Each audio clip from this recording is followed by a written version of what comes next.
Inilah rekaman CCTV pas kejadian hilangnya kotak amal Masjid Jamiul Khairot di Jalan Pintu Besi, Kelurahan Ogan Baru, Kertapati, di mana kejadian ini dewe akhirnya viral di media sosial.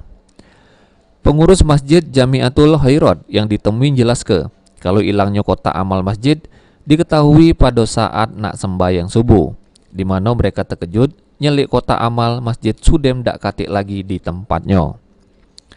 Pas dilakukan pengecekan lewat CCTV, ternyata ada wong yang sudah maling kotak Masjid Jamiatul Khairot pada daluari dengan cara lewat lawang buri masjid. Jam 4 lewat 15 lah. Kemarin jam 4 sepaket sama kotak amal itu dia bawa ya langsung. Berarti sama-sama kotak amal itu Iya, dibawa. iya.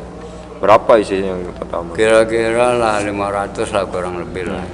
Itu pas kita cek CCTV itu Pak ya, pas Iya. kita nggak tahu. Iya, kita tahu itu pas cek itu CCTV itulah.